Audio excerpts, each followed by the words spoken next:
우리에게 있어서 중동의 역사는 너무 어렵고 생소합니다.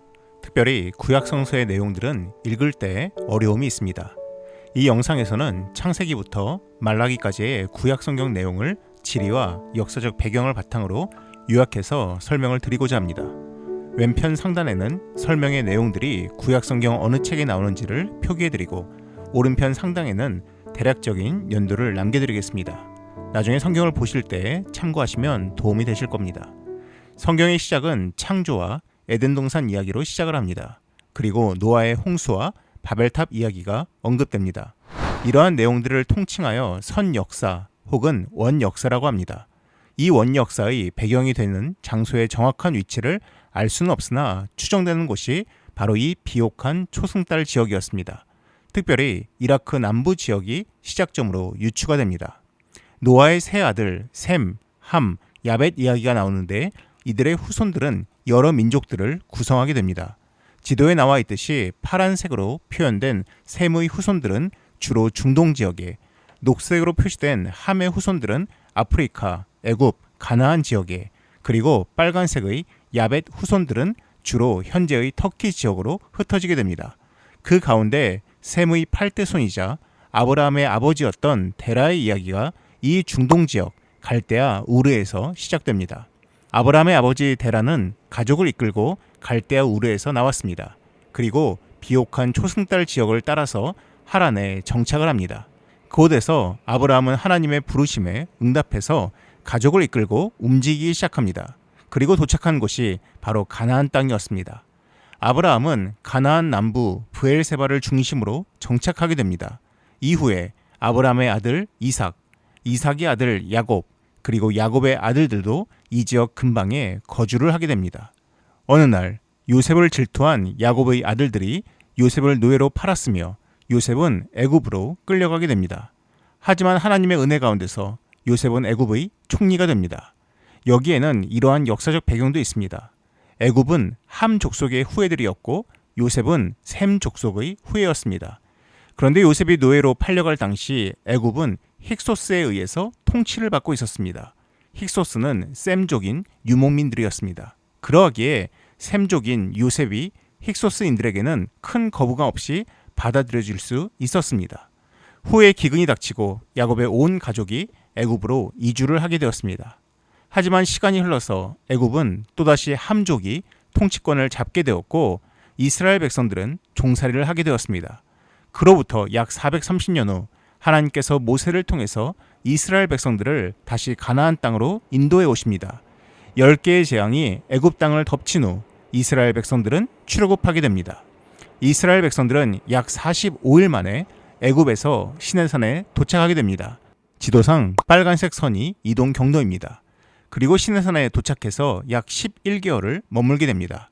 하나님은 이곳에서 십계명을 주시고 율법을 주시고 성막을 만드는 방법과 제사 드리는 방법들을 자세하게 가르쳐 주십니다. 그리고 나서 이스라엘 백성들은 가데스 바네아로 이동을 합니다. 보라색 선으로 표시된 경로로 본래 10하루길이었으나 훨씬 오랜 기간 동안 이동했습니다. 성경의 정확한 기간은 기록되어 있지 않으나 40년을 역산했을 때에 대략 10개월로 추산됩니다. 가데스 바네아에서 가나안으로 정탐꾼을 보내었으나 여호수아와 갈렙을 제외한 정탐꾼들 그리고 백성들의 불평과 불신으로 인해서 하나님은 진노하시고 이스라엘 백성들이 38년 동안 광야를 헤매도록 하십니다. 이전 기간과 합쳐서 약 40년을 광야에서 머물게 된 것입니다. 40년을 채운 후 이스라엘 백성들은 가나안 땅으로 다시 이동을 합니다. 녹색 선이 그 경로입니다. 가장 지름길이었던 왕의 대로를 통과하기 위해서 에돔을 통과해야 했습니다. 참고로 이 당시 가나안 땅 주변의 민족들을 보게 되면 요단강을 기준으로 서편에는 페니키아, 블레셋, 그리고 가나안 7족속이 거주했습니다. 페니키아는 현재의 레바논으로 두로와 시돈입니다. 블레셋은 지중해 해안가에 거주하던 해양 민족들입니다. 반대로 요단강 동편에는 이스라엘과 관련된 민족들이 거주했습니다. 모압과 암몬 족속은 아브라함의 조카 롯의 후손들이었습니다. 에돔 족속은 야곱의 형 에서의 후손들이었습니다. 그런데 이 에돔 족속이 통과를 허락해주지 않았습니다. 어쩔 수 없이 이스라엘 민족은 우회를 하게 됩니다. 왜냐하면 모압, 암몬, 에돔과 싸울 수 없었기 때문입니다.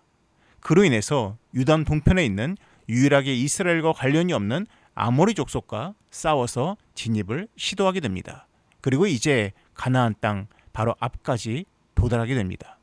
이때 모세는 모압 광야에서 이스라엘 백성에게 그동안 광야에서의 삶을 상기시키고 다시 율법을 전한 후에 죽습니다. 그리고 후계자 여호수아가 백성들을 이끌고 가나안 땅으로 들어가게 됩니다.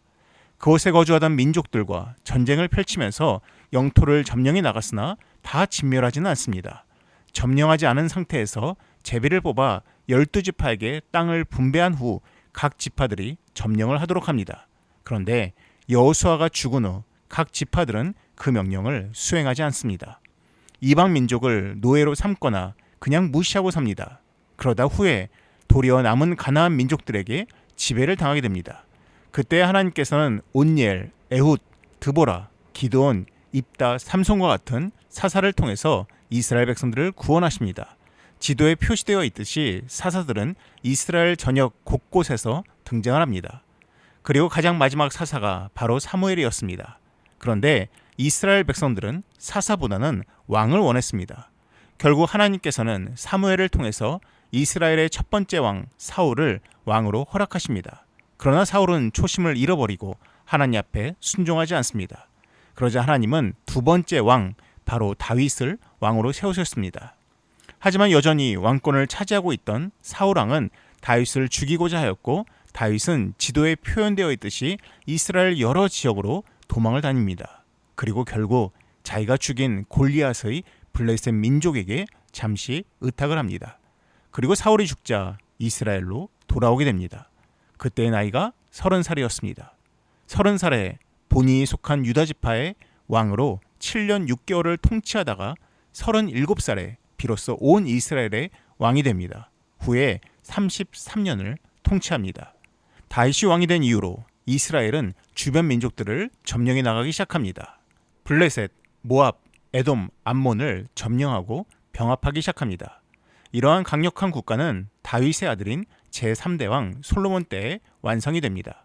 보라색이 사울왕 당시 영토였으며 연두색은 다윗이 점령한 지역이었으며 노란색 지역은 하맛 지역으로 명목상 지배를 한 곳이었습니다. 빨간색 선은 당시 이스라엘의 국경을 나타냅니다. 이처럼 다윗, 솔로몬 시대의 이스라엘은 강력했습니다. 하지만 솔로몬이 이방 여인에게 빠져서 우상을 섬기게 되고 결국 그의 아들 르호보암 때에 두 개로 나눠지게 됩니다. 이스라엘 12지파 중 10지파가 북쪽의 이스라엘이란 나라를 세우고 나머지 두 개 지파 유다와 베냐민 지파가 남유다 왕국을 유지하게 됩니다. 성전이 있는 예루살렘은 남유다에 속해 있었기에 레위 지파는 남유다 예루살렘에서 하나님을 섬기는 일을 맡습니다. 이때 이스라엘 힘은 약화가 되었고 다윗이 점령한 주변 지역들은 다시 독립하기 시작했습니다. 북이스라엘의 가장 큰 문제는 우상 숭배였습니다. 하나님의 선택을 받았던 북이스라엘의 초대왕 여로보암은 북이스라엘 백성들이 남유다의 예루살렘 성전으로 가는 것이 거슬렸습니다. 그래서 북이스라엘의 남쪽 베델과 북쪽 단에 금송아지를 세웠습니다. 단과 베델의 금송아지는 지속적으로 북이스라엘을 괴롭히는 올무가 되었습니다. 이러한 북이스라엘에서 활동한 대표적 예언자가 아모스와 호세아 그리고 요나 선지자였습니다. 북이스라엘과 남유다로 나뉘어진 분열왕국 시대에 소위 제국이 등장을 합니다. 제국이란 여러 지역과 민족을 통합적으로 지배하거나 영토를 확장하고 중앙집권 체제를 이루는 나라들을 의미합니다. 그러한 조건에 부합한 제국이 아시리아, 바벨론, 페르시아였습니다.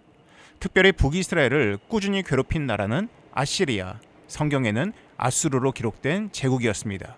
아시리아는 철기 무기를 바탕으로 강력한 군사력을 형성한 제국이었으며 아시리아의 잔혹함은 악명 높았습니다.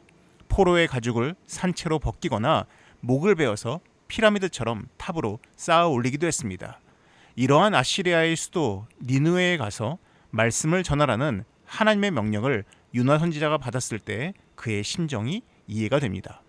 결국 주전 722년경 북이스라엘은 아수르에 의해서 멸망당했습니다. 아수르는 점령한 지역의 주민들을 자기 국가의 포로로 끌고 갔습니다. 이러한 아수르를 향해서 멸망을 예언한 예언서가 바로 나훔입니다. 나훔의 예언대로 아수르 제국은 새로운 제국에 의해서 멸망을 당합니다. 바로 바벨론 제국이었습니다. 이처럼 휘몰아치는 국제 정세 속에서 남유다에는 여러 예언자가 등장합니다.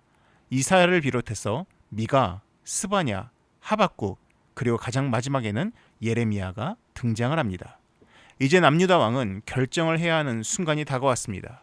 바벨론을 의탁할 것이냐, 아니면 오랜 기간 이 지역 맹주였던 애굽을 의탁할 것이냐였습니다. 하나님께서는 예레미야를 통해서 바벨론에 의탁하라고 하였으나 결국 이스라엘은 애굽을 선택하게 되고, 이 잘못된 선택으로 인해서 기원전 586년 바벨론에 의해 멸망을 당합니다. 그 당시 바벨론은 아수르처럼 그 지역을 점령한 후 포로로 끌고 가서 다시 재기할 기회를 박탈시켰는데, 그러한 인물 중 에스겔과 다니엘이 있었습니다. 에스겔과 다니엘 이야기 모두 바벨론에서의 이야기를 담고 있습니다. 하지만 이러한 강력한 제국 바벨론도 새로운 제국 바로 페르시아에 의해서 멸망을 당합니다. 한글 성경에서는 바사라고 합니다. 왜 페르시아를 한글 성경에서는 바사라고 할까요? 현재 이란에 파르스라는 지역이 있습니다.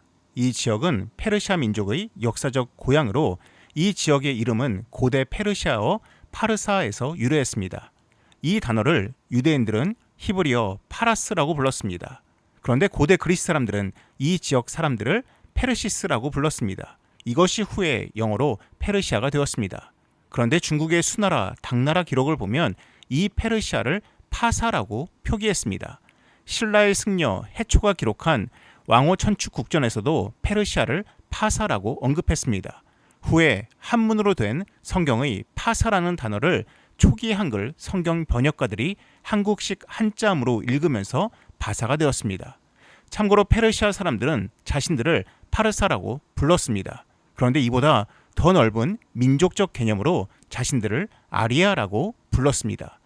페르시아 왕들의 비문들을 보면 나는 파르사 사람이며 파르사 사람의 아들이고 아리아 계통의 아리아 사람이다라는 기록이 있습니다. 그리고 서기 224년경 이 지역의 황제들은 자신들을 아리아인의 왕국, 소위 에란샤르라고 불렀으며 이것을 줄여서 에란이라고 이야기했습니다. 그리고 그것이 현재의 이란이 되었습니다. 페르시아의 고레스 왕은 바벨론과는 다르게 포로들을 자신들의 고향으로 돌아가도록 허락해 주었고, 이스라엘 백성들은 1차, 2차, 3차에 걸쳐서 귀환을 합니다. 1차 귀환이 주전 538년으로 이스라엘이 멸망한 지 약 50년 만의 귀환이었습니다. 1차 귀환 때에 돌아온 백성들은 성전을 재건하기 시작합니다. 이때의 이야기가 학개와 스가랴서 내용입니다. 2차 귀환 이야기가 에스라서, 3차 귀환 이야기가 느헤미야서입니다. 참고로 느헤미야와 에스라는 동시대 사람들이었습니다. 페르시아 제국 내에서도 벌어진 사건이 있는데 바로 에스더 이야기가 바로 그때의 이야기입니다. 지도를 보시면 파란색 선은 아수르에 의해서 북이스라엘 사람들이 포로로 끌려간 여정이며, 녹색 선은 아수르가 멸망할 때 고향으로 돌아온 여정입니다. 빨간색 선은 바벨론에 의해서 포로로 끌려간 여정이고, 노란색 선은 페르시아 때 1차로 귀환한 여정입니다. 주황색 선은 에스라와 느헤미야가 귀국한 여정입니다. 이 여정을 보면 떠오르는 것이 있습니다. 바로 아브라함입니다. 이스라엘 민족의 시작이었던 아브라함의 여정과 포로로 끌려가고 다시 돌아오는 이스라엘 여정이 참 닮아 있습니다. 하나님께서 결국 이스라엘 백성들을 가나안 땅으로 다시 인도해 오심이 참으로 하나님의 은혜인 것 같습니다. 구약 성경의 마지막 책으로 여겨지는 말라기서는 에스라와 느헤미야가 귀환한 이후인 주전 450년에서 430년 사이에 기록된 것으로 여겨집니다. 말라기가 쓰여진 시대로부터 예수님이 오시기 전 약 400년의 기간을 침묵기 혹은 중간기라고 합니다. 우리가 잘 모르는 시대의 내용인데 이 내용은 다음 주에 이어서 다루도록 하겠습니다. 시청해 주셔서 감사드리고 구독과 좋아요는 제작에 큰 힘이 됩니다. 감사합니다.